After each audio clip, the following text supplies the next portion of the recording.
Saúdo os irmãos com a paz do Senhor. Amém, meus irmãos? Os irmãos podem tomar seus assentos, meus queridos.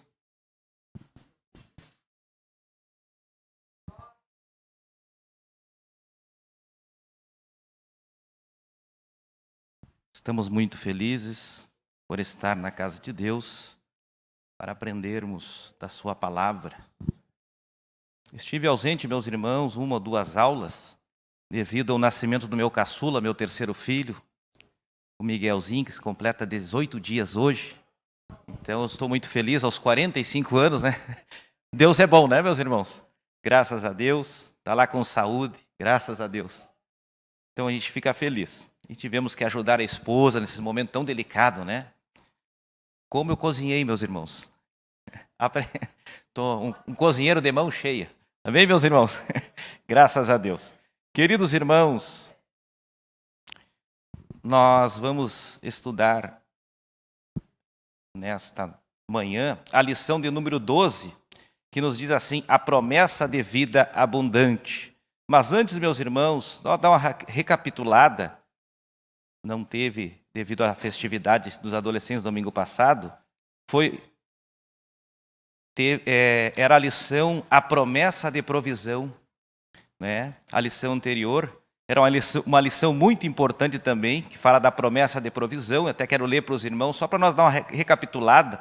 Mateus capítulo 6, versículo 25 e 31, que diz assim: por isso vos digo, não andeis cuidadosos quanto à vossa vida, pelo que haveis de comer ou pelo que haveis de beber, nem quanto ao vosso corpo, pelo que haveis de vestir.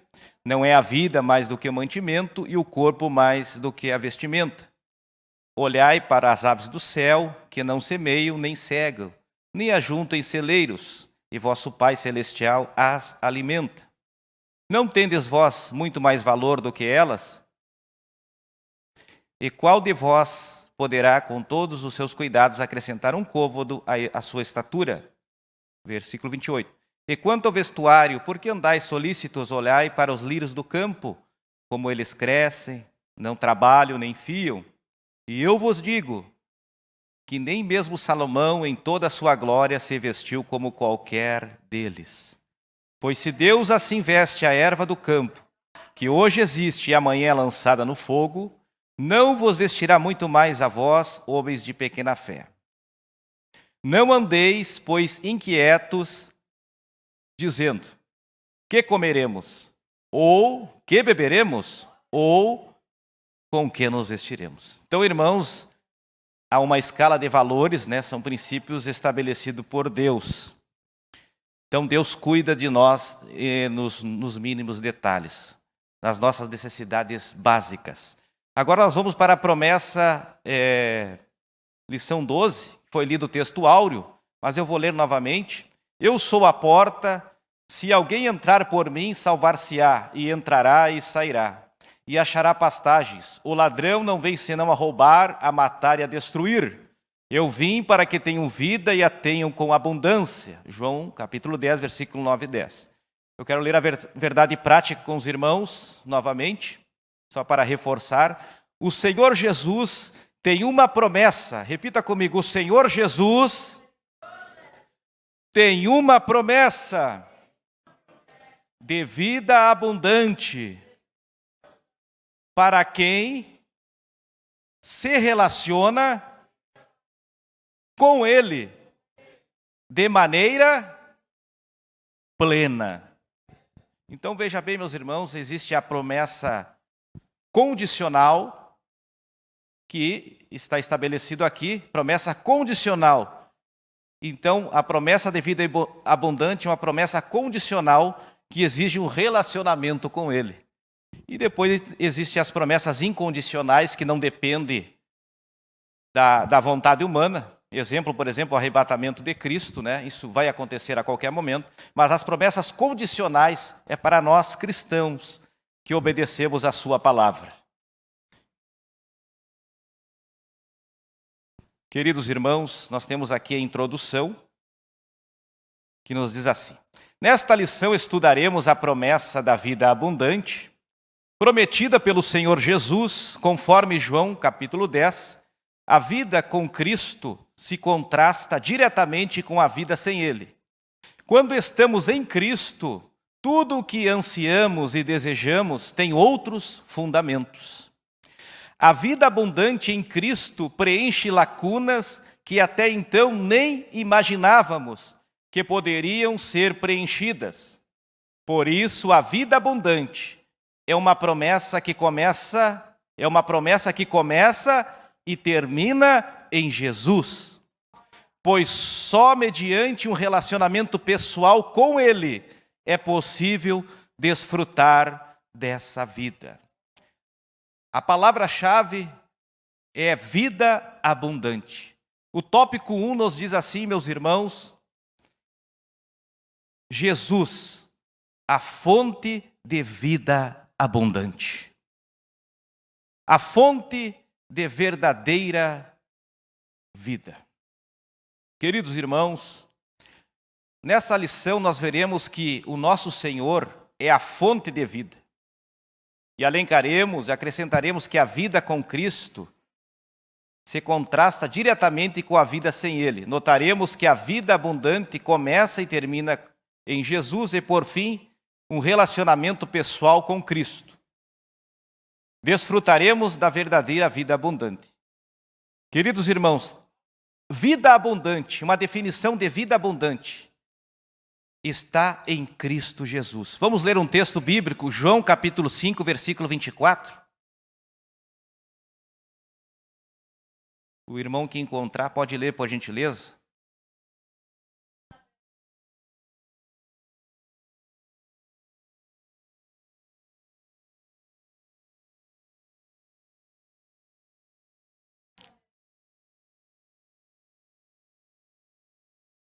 Glória a Deus. Graças a Deus. E lá haverá alegria nos céus. Amém, meus irmãos? Queridos irmãos, algumas pessoas só pensam em riquezas. O conceito é bem abrangente. É bem aplicado para quem tem uma nova vida em Cristo Jesus. Voltando aqui, nós temos o Evangelho de João, no capítulo 10, apresenta o Senhor Jesus como o bom pastor. Esse pastor se relaciona com suas ovelhas, as protege, se dirigindo à frente delas no caminho para livrá-las do perigo. João capítulo 10, versículo 13 e 4. Né? Além dessa imagem, o pastor João, capítulo 10, também apresenta Jesus como a porta das ovelhas, no versículo 7.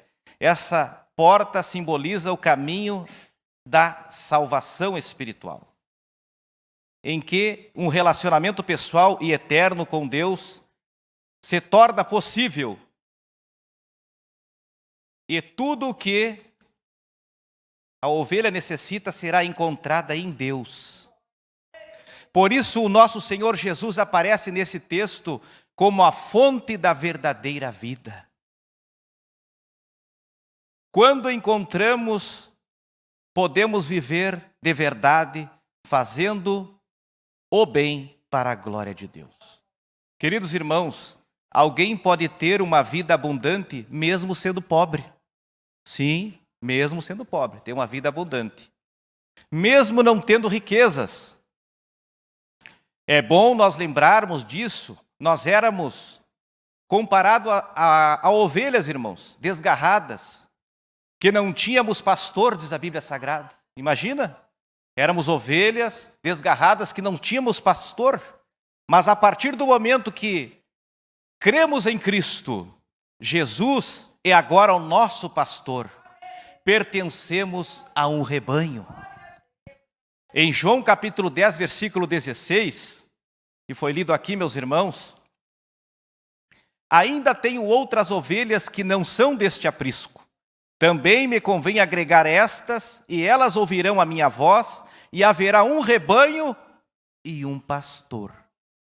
Veja bem, meus irmãos, Jesus estava já prevendo o futuro para as pessoas que ali estavam ouvindo, que haveria um rebanho e um pastor, haveria uma igreja futuramente, né?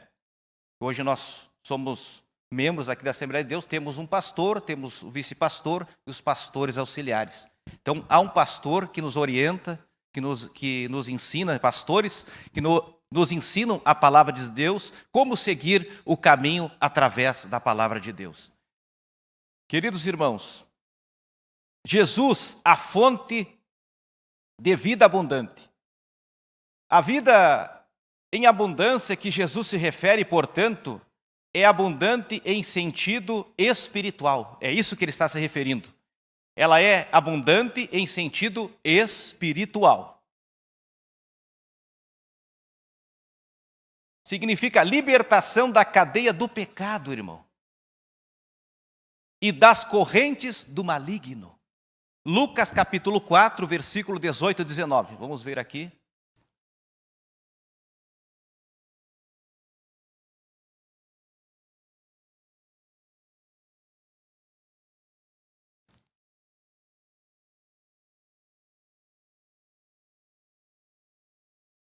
(4, 18 e 19) que nos diz assim: O Espírito do Senhor é sobre mim, pois que me ungiu para evangelizar os pobres, enviou-me a curar os quebrantados de coração, a pregoar liberdade aos cativos, a dar vista aos cegos e pôr em liberdade os oprimidos, e anunciar o ano aceitável do Senhor.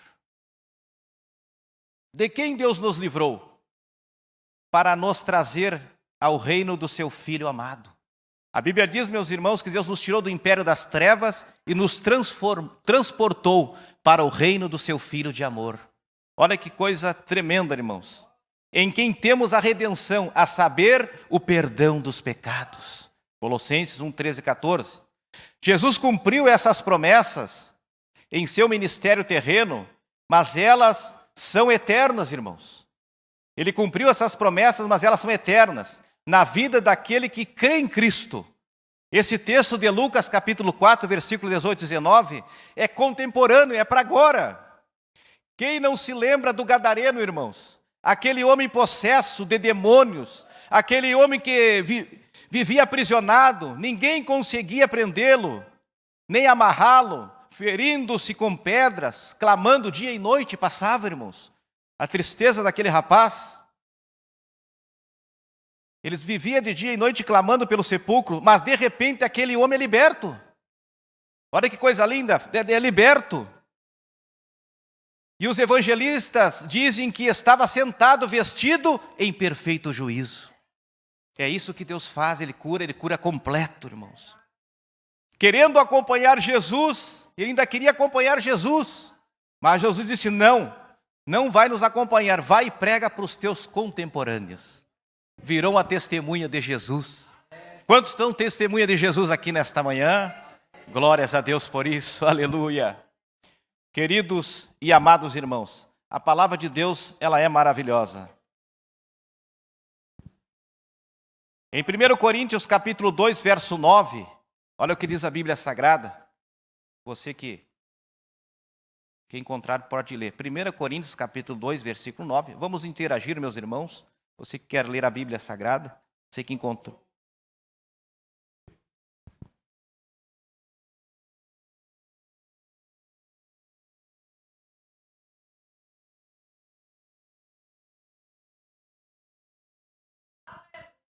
Olha que tremendo, irmãos. Essa abundância também transpassa o mundo espiritual. Essa abundância transpassa o mundo espiritual e chega no mundo físico. Uma família que tenha paz, irmãos, tem plenitude de abundância. Paz no sentido, não no sentido financeiro, mas às vezes é uma casa simples, irmãos. Né? Uma casa simples, até de palha muitas vezes, um ranchinho simples, mas uma casa que tem paz, irmãos. Você chega naquele lugar simples, humilde, oh, aleluia. De repente aquele irmão, aquela irmã diz, vamos orar, irmãos. Mas é uma casa simples, como é que pode? E de repente aquele irmão começa a orar, aquela irmã e enche do Espírito Santo aquele lugar. Queridos irmãos, porque Deus está naquele lugar. Uma casa simples, porque Ele é Senhor daquela família. Isaías 64:4, olha o que diz a Bíblia Sagrada. Isaías 64:4. Quem encontrou pode ler, meus irmãos. Vamos interagir com os irmãos. Nós estamos aqui aprendendo uns com os outros.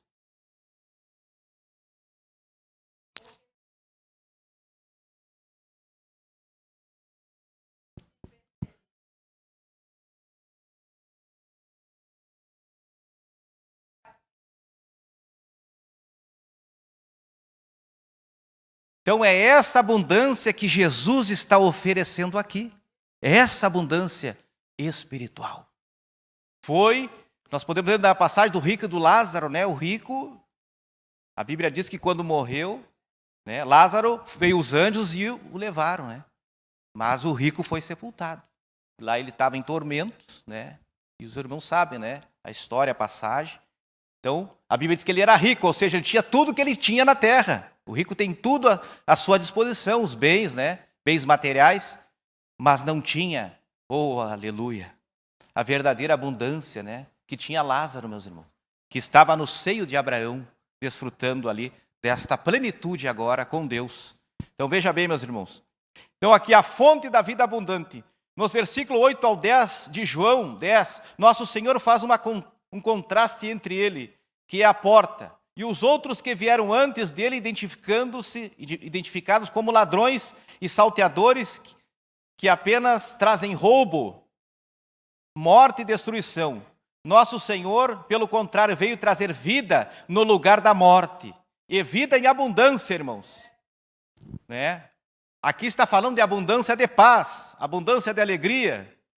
Aqui podemos fazer um contraste entre o agir de Deus e a ação de Satanás e seus demônios. O diabo, nosso adversário, busca destruir a nossa vida. O plano de Deus para nós, irmãos. Deus, por intermédio do seu Filho, nos salvou, nos devolveu a vida, nos amou e nos salvou, nos perdoou, apagou os nossos pecados e nos deu dignidade. De salvos em Cristo, irmãos. Olha que verdade é essa, absoluta, tremenda. Isso é a verdadeira vida que só Deus, mediante a sua graça, graça, favor e merecido, por meio de Cristo, pode nos dar. Do 8 ao 10 aqui, fala que ele também aporta no versículo 7, né? 8 ao 10. 9, eu sou a porta. Se alguém entrar por mim, salvar-se-á, entrará e achará pastagem. Queridos irmãos, certa vez, eu era novo convertido, e eu morava nos fundos da casa do meu pai, a casa era minha. Hoje eu não moro mais com meus pais, com meu pai. Eu era novo convertido, eu estava deitado numa cama, lendo a Bíblia Sagrada, meditando na sua palavra, e a casa ainda estava inacabada, meus irmãos. E eu estava lendo a Bíblia Sagrada, em comunhão com Deus, e eu olhei para o banheiro, e a porta o banheiro não tinha porta, nem marco, só tinha uma cortina, porque estava em construção, né, em obra, então eu estava ajeitando aos poucos, mas eu queria dar jeito logo de colocar uma porta no banheiro, até mesmo para ficar mais digno, né? E eu queria dar jeito logo. Irmãos, quando eu olho para a porta assim, eu olhei assim, não, mas o banheiro precisa de uma porta, mas primeiro tem que ir um marco, não é verdade, irmãos? Para colocar uma porta, não é, pastor João? Tem que ir um marco primeiro, né? Um marco, né? Irmãos, naquela mesma hora o Espírito Santo me veio à memória. E eu precisava de um pedreiro, alguém para colocar. Diz para o Marco, o teu tio, que a porta está aberta, mas ele precisa entrar. Eu digo, Senhor, queridos irmãos, o mistério de Deus naquela hora. No outro dia eu fui lá falar com o meu tio Marco, que não era evangélico na época. Eu digo, Marco, eu tenho um serviço para ti. Eu preciso que tu coloque uma porta para mim lá no meu banheiro, mas precisa colocar um marco também. E aproveitando, eu quero dizer para ti que eu me converti, aceitei a Jesus, eu era novo convertido. Eu quero dizer para ti que a porta está aberta, mas falta você entrar. E a porta é Jesus, Marco. E ele começou a chorar e disse, Paulinho, eu sonhei contigo a noite passada. Ainda bem que eu fui sensível à voz do Espírito Santo. 3 meses depois, ele se batiza na igreja Osleana. Uma mensagem dirigida pelo Espírito Santo, pela misericórdia ali, né, meu irmão? Então a família foi batizada, ele e a esposa, irmãos. Então a porta estava aberta e ele entendeu. Então Deus mostrou para ele primeiro, né, sonhou comigo, e Deus, pela misericórdia, nos dirigiu até a casa dele. Então é os mistérios de Deus que a gente não entende, né? Mas a gente tem que ser obediente à voz de Deus.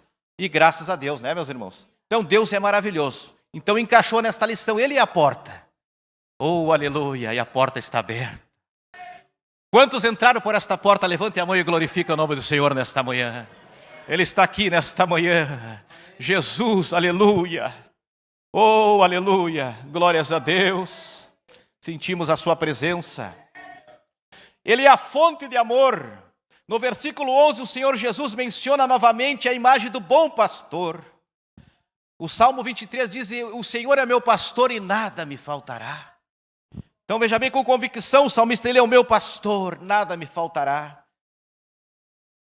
Que deu a sua vida pelas ovelhas, que além de proteger e cuidar, irmãos, ele as conhece bem. E as ovelhas também o conhecem. Olha que coisa tremenda, irmãos. Ele conhece bem nós. Sim, a Bíblia diz no Salmo 139 que ele sabe o nosso sentar e o nosso levantar. De longe ele penetra os nossos pensamentos. Esse é o nosso Deus onipresente. Aleluia. Glórias a Deus. Queridos irmãos, nosso Senhor afirma que, da mesma forma que ele é conhecido do Pai, conhece profundamente as suas ovelhas e entregou a sua vida por elas. Por isso ninguém pode tirar as suas ovelhas de suas mãos, pois ele zela por elas. Queridos irmãos, possivelmente Jesus estava falando para um público ali, hebreus, irmãos pecuaristas, agricultores, que sabiam o que era um pastor, né? O que ele fazia. A relação com suas ovelhas é baseada no amor que pode ser testemunhado no relacionamento de nosso Senhor com a Santíssima Trindade. Capítulo 10, versículo 15 a 17. Dessa forma, o Senhor Jesus é a fonte de amor entre o bom pastor e a sua ovelha. Ele é a fonte de amor, você crê nisso? Queridos irmãos, eu aceitei a Jesus e eu não sabia o que significava, irmão pastor, irmãos, que é a questão, o que era ser filho de Deus. Eu até brigava com alguns evangélicos, mas eu sou filho de Deus. Ficava bravo, irmão. Mas aí eu li na Bíblia, né, capítulo João 1, versículo 12, ele veio para os seus e os seus não aceitaram, não quiseram. Mas aqueles que o aceitaram, deu poder para ser filho de Deus. E a minha mãe, meus irmãos e meu pai, minha mãe que era saudosa, Dona Glaucia, deu um passeio no centro com meu pai naquela época, eu era novo convertido, e deram um panfleto, irmão, para ela, e o carimbo atrás era da Assembleia de Deus. E sabe o que dizia no panfleto? Como se tornar filho de Deus. Irmãos, e veio passando aquele panfleto, um irmão abençoado na rua, entregou para minha mãe, e ela, tu que está indo na igreja, meus pais não eram evangélicos, entregaram para mim. Eles vê de lerem, né? Entregaram para mim, porque eu estava indo na igreja. Aí eu li aquele panfleto, meus irmãos. Aí abriu o meu entendimento, a importância de um panfleto, irmãos. Como se tornar filho de Deus, eu fui lendo, eu li várias vezes, irmãos, porque eu não tinha muito entendimento da palavra, né? Já estava indo na igreja, mas não tinha muito entendimento. Irmãos, e de repente eu dobro o meu joelho no quarto e comecei a chorar sem parar, irmão. Porque eu entendi o que era ser filho de Deus. Chorei, irmão, mas chorei. Pedi perdão pelos meus pecados, me arrependi. O Senhor me aceita como Salvador e Senhor. Irmãos, hoje a humanidade ela tem Jesus como Salvador, vão comemorar como Salvador, mas são poucos que têm como Senhor da sua vida. Né? Salvador, ele é de muitos, mas Senhor é de poucos. Então ele tem que ser Salvador e Senhor da nossa vida. Eu dobrei meu joelho na beira da cama, meus irmãos, e quando aí eu fui dormir 6 horas da manhã. Eu pego o meu bebezinho no colo, e a mesma coisa aconteceu, quando eu pego no colo, me veio a lembrança, a mesma coisa aconteceu comigo, uma mãozinha por baixo, outra por cima. Quantos creem que o Espírito Santo é real? Ele é uma pessoa. E de repente ele começou a me embalar, meus irmãos. E cantava um louvor para mim. Vou levar a vida ao lado de Jesus. Vou levar a vida ao lado de Jesus. Irmãos, eu fui abrindo os olhos bem devagarinho assim. Digo, Jesus, o que é isso, Senhor? Que colo gostoso, Jesus. Irmãos, eu não queria abrir os olhos. Estava tão bom aquele colo de Jesus. Mas eu abri os olhos e parou. Irmãos, ali eu vi a glória de Deus no meu lar. Porque a minha família vivia em conflito, não tinha paz. A partir dali eu pude sentir uma paz. E a Bíblia diz, se tu creres, tu verás a glória de Deus. E eu criei na palavra, irmãos. Quando nós cremos na palavra e damos crédito, você vai ver a glória de Deus, aleluia.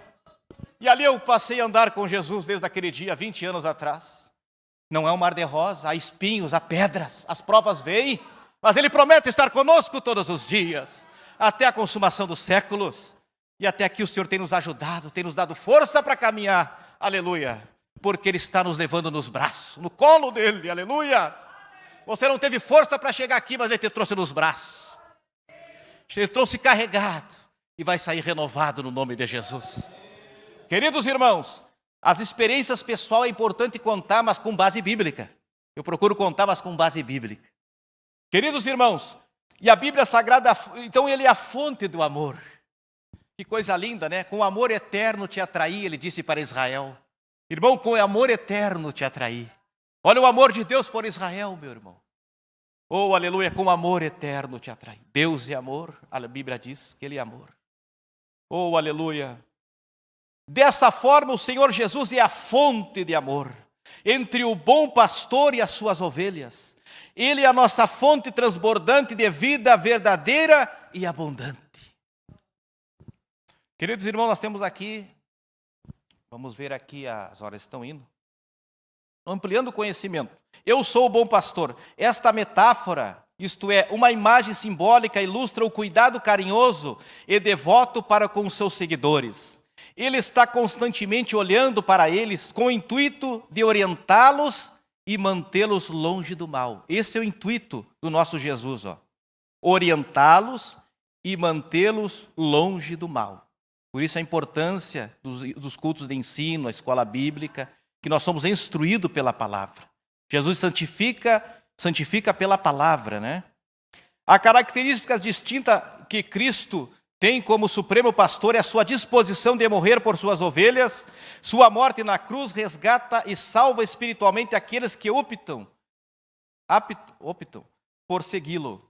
Os verdadeiros líderes espirituais, preste atenção, muito sério isso aqui, irmãos. Os verdadeiros líderes espirituais se importam com suas ovelhas. Isto é, as pessoas que eles conduzem e influenciam. Veja bem a importância, né, irmãos, de nós valorizarmos o nosso pastor, pastor Leandro, pastor João, pastor Leonardo, nossos pastores, os irmãos que instruem a igreja, os pastores principalmente. Veja bem, meus irmãos, os verdadeiros líderes, né, que estão instruindo a nossa vida no caminho certo. A sinopse 1 diz assim, ó, Jesus é a fonte da verdadeira vida, da vida abundante e de amor. Subtópico 2. A vida abundante. O conceito de vida abundante. Mediante o relacionamento que estabelecemos com Deus, por meio de Jesus, o nosso pastor, podemos comentar a respeito do que significa a vida abundante, mencionada pelo nosso Senhor em João, capítulo 10, versículo 10. Sabendo que o ser humano tem necessidades físicas, emocionais e espirituais, podemos afirmar que a vida abundante prometida pelo nosso Senhor preenche também as esferas do corpo, da alma e do espírito. Trata-se de uma nova vida integral em Cristo, em que tudo se faz novo e se torna uma autêntica novidade de vida. Agora há pouco eu estava falando com uma irmã, uma serva de Deus, ela é uma pessoa modesta, e ela me disse, irmão Paulo, eu não trabalho, eu vendo algumas coisinhas para ajudar em casa, o meu esposo trabalha e eu dou valor ao trabalho dele. Só que eu tenho um filho que não é crente, ele vive zombando de mim, e eu glorifico a Deus na frente dele pelo fôlego de vida. Eu glorifico a Deus pela saúde, embora muitas vezes não tendo muitas coisas materiais, mas eu sou feliz, ela me disse. E o rapaz olha para ela e diz, está feliz? Então está com dinheiro. Então sempre diz assim, mas ela sempre glorificando a Deus. Eu digo, irmãos, não desista que uma hora ele vai querer essa verdadeira felicidade. Queridos irmãos, veja bem, uma serva de Deus, de oração, irmãos, mas ela está sempre contente, aleluia. sempre alegre com Jesus. Então isso incomoda as pessoas, irmãos. Oh, aleluia! A vida abundante também influencia a família, irmãos. Veja bem, a vida abundante também influencia a família. No episódio bíblico, na ocasião da libertação de Paulo e Silas da prisão, o carcereiro apavorado perguntou a Paulo o que podia fazer para ser salvo, de modo que o apóstolo Paulo respondeu: crê no Senhor Jesus Cristo e serás salvo, tu e a tua casa. A salvação em Cristo não se aplicaria apenas ao carcereiro, mas de maneira abrangente a toda a sua casa. Eu louvo a Deus, meus irmãos, pela minha filha que tem 15 anos, fez o discipulado este ano e no aniversário da igreja foi batizada aqui, graças a Deus. Pensa na minha alegria, meus irmãos. Como é bom, irmãos, saber que as promessas de Deus se cumprem na nossa vida. Pode se cumprir mais cedo, outras se cumprem mais tarde. Mas o importante é que Deus vai cumprir as promessas. Oh, aleluia. Glórias a Deus. Agora há pouco já descobri que o meu irmão já está indo numa igreja, já estou orando há 20 anos por ele. Então Deus cumpre as suas promessas. Quem sabe só você vem na igreja, mas não desista. É você que está buscando pela sua família. E esta bênção, aleluia, vai se estender para toda a sua família. Oh, é promessa de Deus. Quantos creem que é promessa de Deus? Tome posse nesta manhã desta promessa. Toda a sua casa, eu vou profetizar pela palavra, vai ser salva em nome de Jesus Cristo. Aleluia. Glórias a Deus. E não se resumiria apenas ao livramento físico de uma punição de Estado, mas a um novo tipo de vida para o carcereiro e toda a sua família. Olha que coisa, que algo tremendo, irmão. Assim aprendemos que a vida abundante prometida por Jesus abrange os nossos familiares. Oh, obrigado, Jesus, por esta vida abundante. No subtópico 3 diz assim, meus amados irmãos, diversas bênçãos provenientes da vida abundante. São diversas bênçãos. Quando passamos a ter um relacionamento pleno com Cristo, e por isso desenvolvemos a vida abundante, passamos a desfrutar de copiosas bênçãos, dentre as quais podemos destacar a paz em Deus. Uma das bênçãos maravilhosas, a paz em Deus. Não tem preço, irmãos, você dormir, deitar à noite com a consciência tranquila. Não tem preço, irmãos. Não tem preço. A paz de Deus. A paz de Deus e a tranquilidade nas decisões. Pois trata-se de uma realidade prometida pelas Escrituras para quem tem uma vida abundante. Os irmãos que encontrar podem ler João 14, 27. Diz que o dinheiro, né, irmão, pode comprar o travesseiro, mas não compra o sono, né? Não é verdade? Com dinheiro nós compramos o travesseiro, né? O que nós quisermos, mas não compra o sono.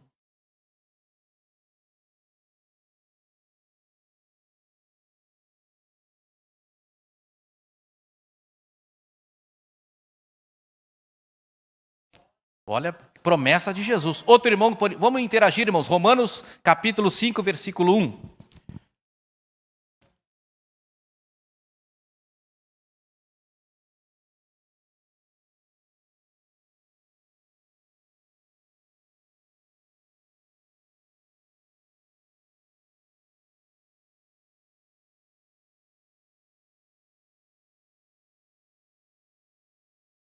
Temos paz, fomos justificados, ou seja, fomos tornados justos perante Deus.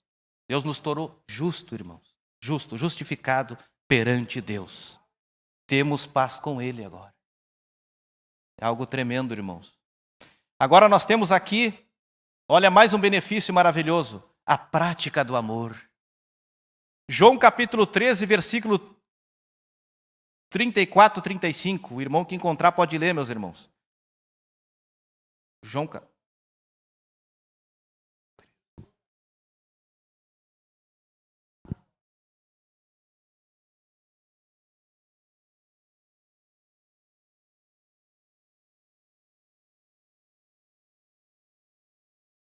todos os conhecerão, se sois meus discípulos, se vos amardes uns aos outros.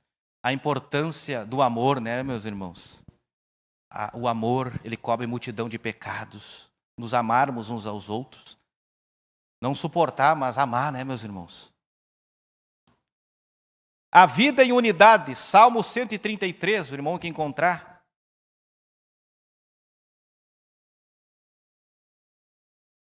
Olha a unidade, irmãos, a importância.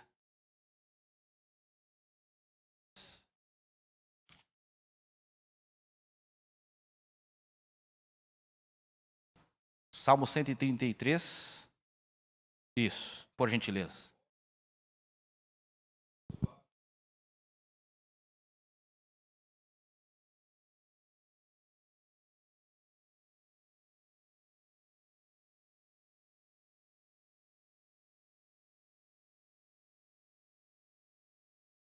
Amém. Com bom e com suave é que os irmãos vivam em união. Né, irmãos, que essa união não seja só no final do ano, na época do Natal, né? Que muitos parentes vão se perdoar agora. Por que não se perdoar antes, né? Vão se perdoar agora. Então, que este amor possa, né? Esta unidade possa sempre existir. Com bom e com suave é que os irmãos vivam em união. Gálatas capítulo 5, versículo 13 ao 15, eu vou ler para os irmãos. Porque vós, irmãos... Gálatas capítulo 5, versículo 13 ao 15, que fala de unidade. Paulo falando para a igreja da Galácia, de Gálatas lá. Porque vós, irmãos, fostes chamados à liberdade, não useis então da liberdade para dar ocasião à carne, mas servi-vos uns aos outros pelo amor. Porque toda a lei se cumpre numa só palavra nesta: amarás o teu próximo como a ti mesmo. A palavra nos confronta, irmãos. Se vós, porém, vos mordeis, olha o que estava acontecendo lá. Nós podemos tirar lições, né? Se vós, porém, vós mordeis e devorais, como não estava lá, irmãos, uns aos outros. Vede, não vós consumais também uns aos outros. Irmãos, isso aqui é muito sério. Até eu anotei aqui porque me chamou a atenção, porque a gente aprende, né? Fala conosco também, para seguir nesses valores, esses princípios. No versículo 13, Paulo diz: porque vós, irmãos, fostes chamados à liberdade. Não useis então da liberdade para dar ocasião à carne, mas servi-vos uns aos outros pelo amor. No versículo 13, eu tenho uma Bíblia de estudo, aplicação pessoal, que inclusive é da Assembleia de Deus CPAD, que nos diz assim: Paulo faz distinção entre o pecado e a liberdade de servir. Então ele faz distinção entre o pecado e a liberdade de servir. Liberdade para pecar não é liberdade, porque escraviza a pessoa, irmão. É isso que Paulo está falando aqui. Aí no versículo 15, ele dá um puxãozinho de orelha lá, ó. Se vós, porém, vós mordeis e devorais uns aos outros, vede, não vos consumais também uns aos outros. Aqui ele orienta novamente, ó. Quando não somos motivados pelo amor,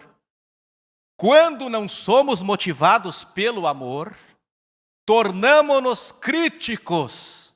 Irmãos, isso é muito sério. Eu conheço muitas pessoas críticas, que eu só oro por elas. Críticos ao extremo, irmãos, até na família. Críticos de nossos semelhantes. Paramos de procurar o que há de bom e vimos somente as falhas. Eu disse para minha esposa: graças a Deus eu só vejo qualidade em ti. Eu não quero ver as tuas falhas, porque eu também sou falho. Então veja bem, nós somos falhos, irmãos, né? Então nós temos que ver as coisas boas nos irmãos, ver as coisas boas, as qualidades nos irmãos, porque nós somos falhos. Então isso aqui me chamou a atenção, o Espírito Santo me inquietou para comentar com os irmãos. Eu ia só ler, mas primeiro também falou comigo, né? Então veja bem, meus irmãos.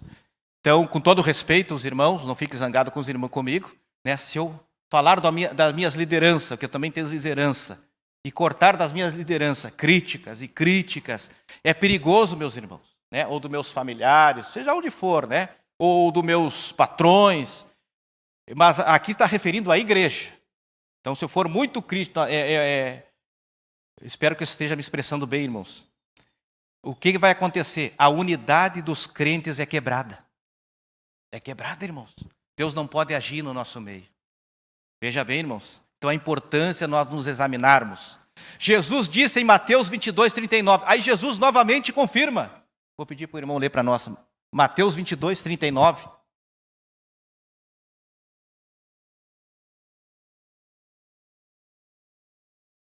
Pode ler para nós. Paulo escreveu e agora... 2:39. E o segundo semelhante a este é: amarás o teu próximo como a ti mesmo. Então o segundo semelhante a este. Então, segundo. Então, o primeiro é amarás o nosso Senhor, né? Toda a alma, força, entendimento. E o segundo, o nosso próximo. Então é importante, né? O amor. Graças a Deus, né, irmão, que o amor ele é derramado pelo Espírito Santo no nosso coração. Então, se nós buscarmos o amor em oração, ele vem e derrama. Oh, aleluia. Derrama o amor, aleluia. Quebra aquelas barreiras. Obrigado pelo Espírito Santo que derrama este amor, aleluia. E ele está aqui nesta manhã. Aleluia. Os falsos mestres, irmãos, temos visto, e de muito tempo para cá, essa falsa ideia que essa vida abundante, ela se resume aqui e agora. Há muito tempo prego, até mesmo na internet, né? Os falsos mestres existem, eles estão aí, meus irmãos.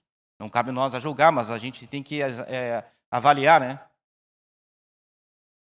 A ideia de que uma vida abundante, ela se resume aqui e agora. A falsa pseudo-teologia da prosperidade, né? Ou os coach que estão por aí. Queridos irmãos, e aqui, voltando aqui, a palavra de Deus, para não me perder aqui, o cultivo da esperança, está lá em Romanos capítulo 5, versículo 5, né? A perseverança na paciência, Lucas capítulo 21, versículo 19, vamos ler esse versículo? Pedir para o irmão ler por gentileza, Lucas 21, 19. A perseverança na paciência.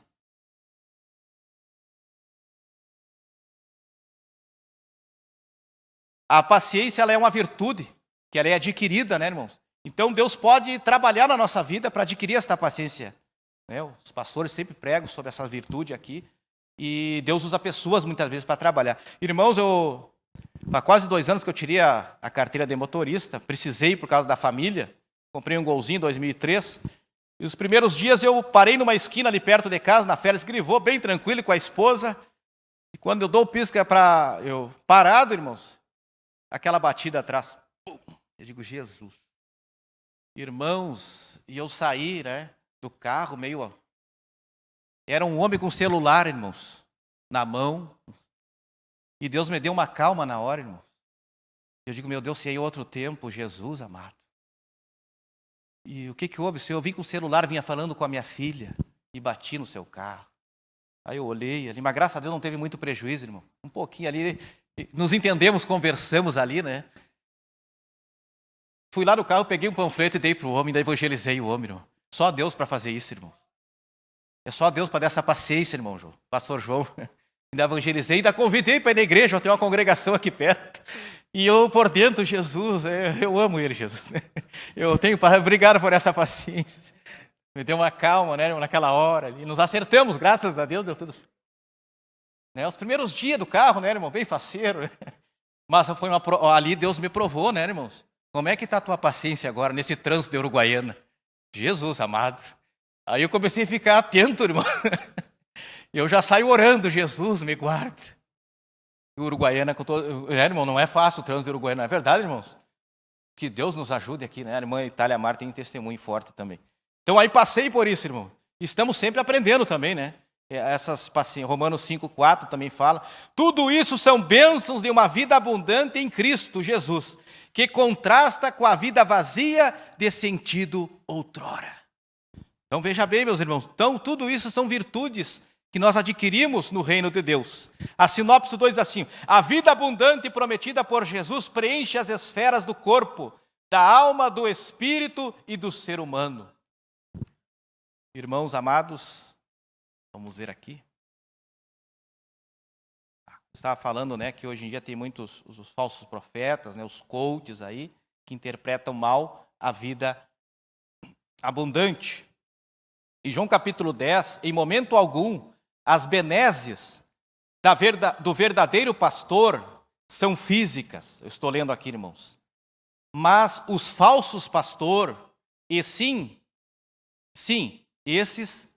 querem as questões físicas, porque eles sim, João está se referindo a eles, que vieram para roubar e também são mercenários. Infelizmente sempre existiu os falsos e sempre existiu os verdadeiros.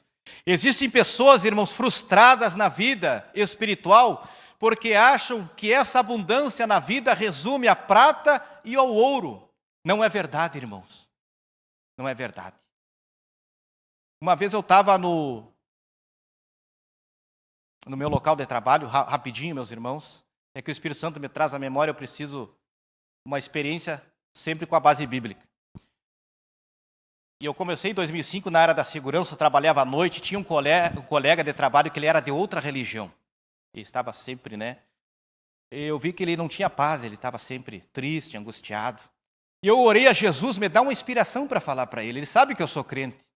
Eu ainda não preguei para ele, mas me dá uma inspiração para que ele possa sentir a tua presença. Queridos irmãos, eu sentei do lado dele nesta noite, era um colega de trabalho, eu vi a aflição dele. E eu olhei para o céu e disse assim, Jesus. E eu olhei para ele e disse, colega, eu não vejo a hora de entrar no céu, onde as ruas são de ouro e os muros de jaspe cristal. Irmão, ele deu um salto da cadeira. Ele disse, aonde que é que eu quero ir também? Então ele já pensando no ouro e na prata. Eu digo, meu Deus do céu. Olha, eu quero dizer para ti que existe um caminho, existe um céu, mas para ti entrar lá é apertado. Você precisa renunciar a muitas coisas. Tá, mas onde que está escrito? Aí, irmãos, eu comecei a levar um Novo Testamento para ele.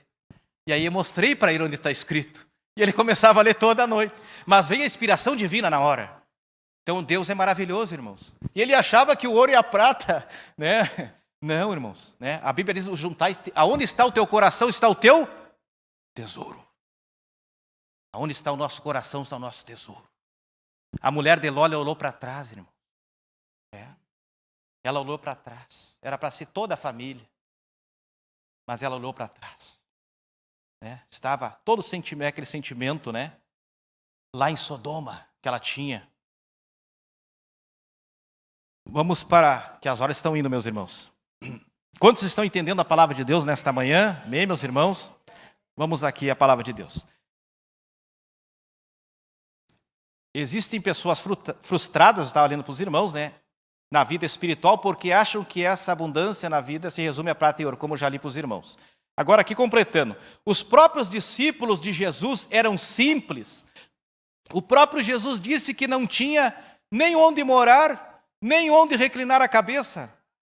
Salomão disse que tudo que ele tinha era vaidade. O próprio Salomão disse. Vamos ler agora o subtópico, o tópico 3. O que identifica a vida abundante? Vamos correr que as horas estão indo. A alegria do Senhor.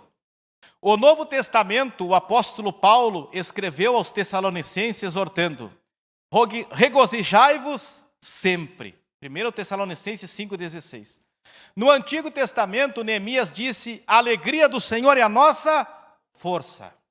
Logo, a alegria faz parte da identidade de quem se relaciona com Deus e vive uma vida abundante.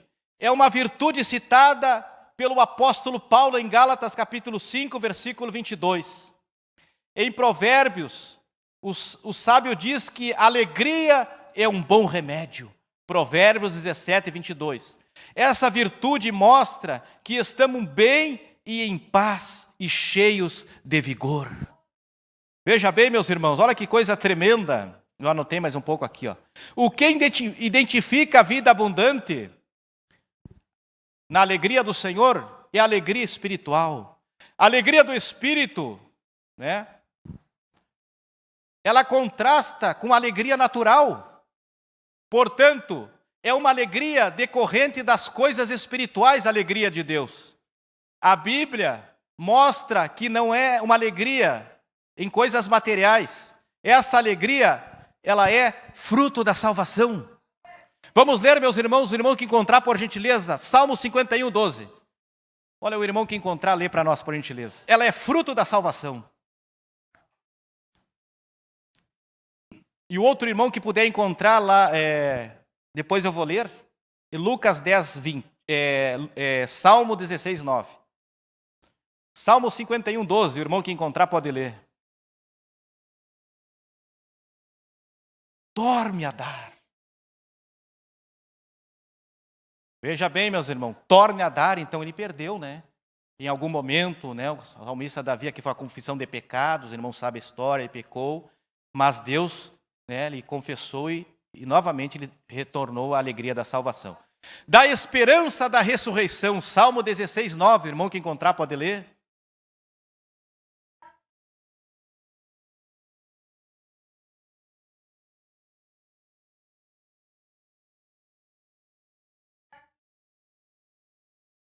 Olha que coisa tremenda. E também de possuir o nome escrito no livro da vida. Isso não te alegra, irmão, ter o nome escrito no livro da vida? Lucas capítulo 10, versículo 20. Ter o nome escrito no livro da vida. É uma alegria, irmãos. Por sofrer pelo nome de Cristo, 1 Pedro capítulo 3. Pelo retorno de Cristo. Quantos se alegram pela volta de Jesus? Apocalipse 19, 7. Que é o arrebatamento da igreja, meus irmãos. Temos que se alegrar. Qualquer coisa pode nos dar motivo de alegria. Aqui na terra, ganhar carro, uma casa, um emprego, não é errado, é uma bênção. Alguma coisa desse tipo, mas é uma alegria momentânea.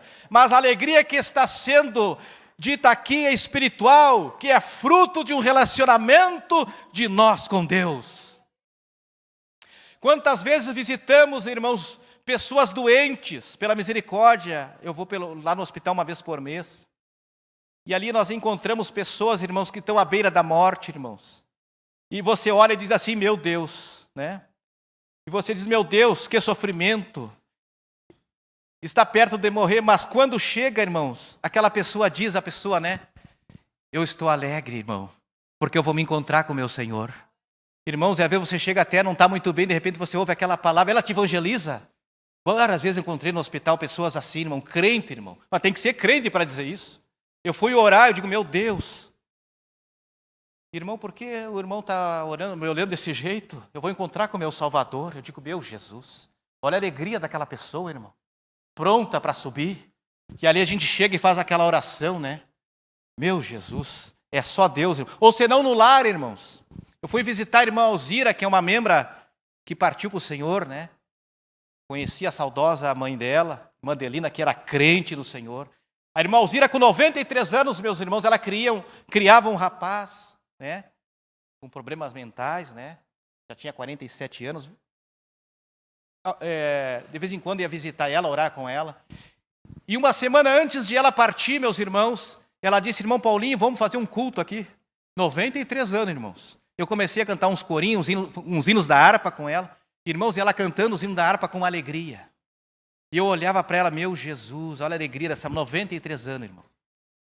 E cantava e orava. Eu digo, Jesus. E não é que depois, uma semana, ela partiu para a glória do Senhor. A alegria daquela mulher contagiava. E eu chegava lá e eu disse, a senhora está bem? Está tudo bem. Irmãos, eu ficava sabendo que até baixar no hospital ela tinha sido, com dores na coluna. Mas ela sempre dizia, está tudo bem. Olha o exemplo que essa anciã nos deixou, irmão, um legado. Eu digo, meu Deus, que coisa tremenda, irmão. Ela dizia, está tudo bem. Isso alegra a nossa alma, nos inspira, irmãos. Saber que pessoas assim, né, venceram. Como disse Paulo, combati o bom combate. Guardei a carreira, guardei a fé, né? Oh, completei a carreira. Desde agora a coroa. Oh, está reservado. Então veja bem, meus irmãos, é algo tremendo, isso nos inspira. Vamos apurando aqui que as horas estão indo. Queridos irmãos, gratidão por tudo. A gratidão é uma virtude cristã que revela humildade e ao mesmo tempo dependência total de Deus acerca de tudo que acontece em nossas vidas. Nós somos gratos por tudo. Na vida abundante, no lugar de murmurar ou reclamar das coisas, aprendemos a dar graças por tudo o que Deus tem feito de bom por nós. E também as circunstâncias adversas, né, irmão? Nós temos que aprender a dar graças. Em tudo dai graças, porque esta é a vontade de Deus em Cristo Jesus para convosco. 1 Tessalonicenses 5:18. Paulo diz em Filipenses 4:4, me fala a memória, irmãos, regozijai-vos sempre no Senhor. Irmãos, ali uma carta da prisão, como é que pode alguém dizer para os irmãos, regozijai-vos sempre estando preso? Era a alegria que Paulo sentia, irmãos. Ele sentia uma alegria da salvação. Paulo era alegre até mesmo da prisão. Assim, a virtude da gratidão é plenamente coerente com a vida abundante, pois em Deus nós sentimos satisfeitos e plenos, demos sempre graças em tudo. Efésios capítulo 5, versículo 20. Colossenses 3:17. A vida no Espírito é vida de oração. Na vida abundante, o Espírito Santo preenche o crente. Preenche o crente, irmãos.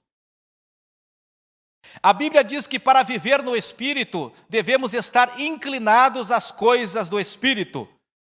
Luiz Evangelista, lê para nós, por gentileza, Romanos capítulo 8, versículo 5 a 11. Só para nós ficar bem gravado esse texto. Romanos 8, 5 a 11. A Bíblia diz que para viver no Espírito, devemos estar inclinados às coisas do Espírito.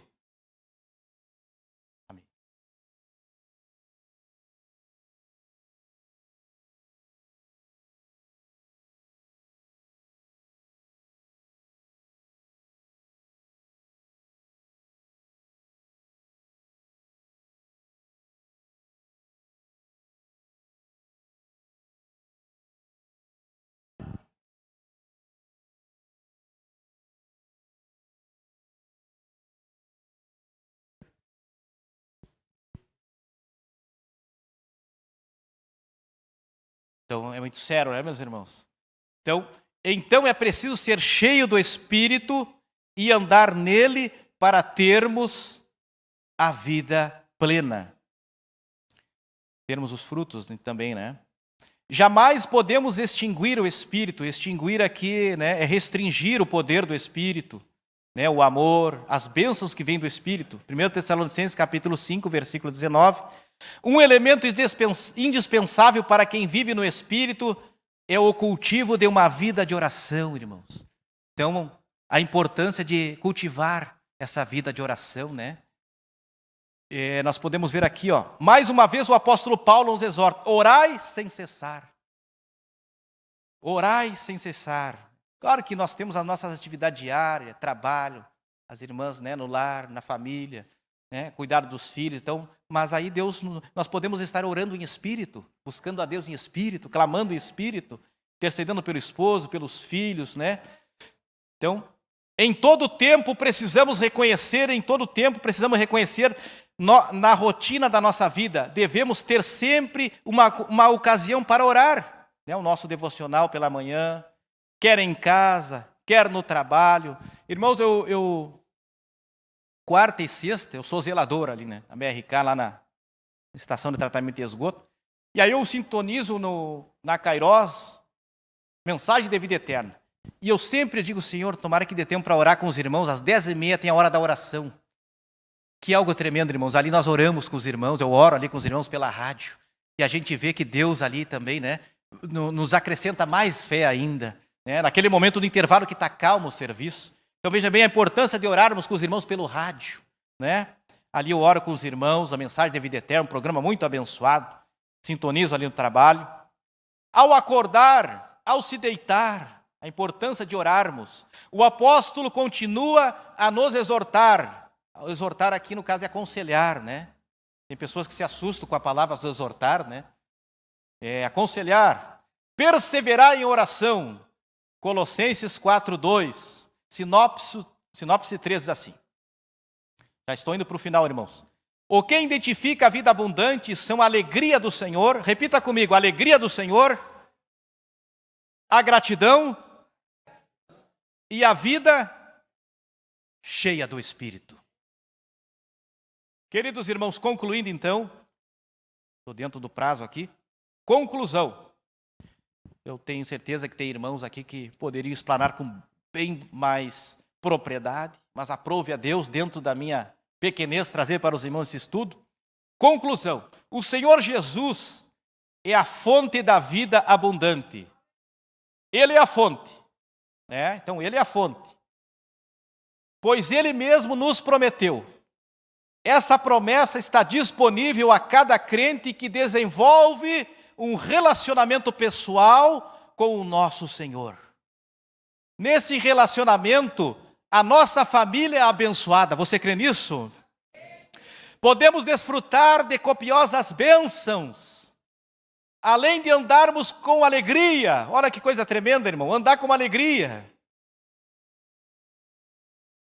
E gratidão no Espírito. É só um crente salvo, irmãos, para ter essas virtudes. A vida abundante em Cristo é a nova vida que Ele prometeu para os que creem nele como Salvador pessoal. Que Deus fale mais ao coração dos irmãos. Passa o pastor João. Por gentileza, passa ao nosso pastor, o pastor João.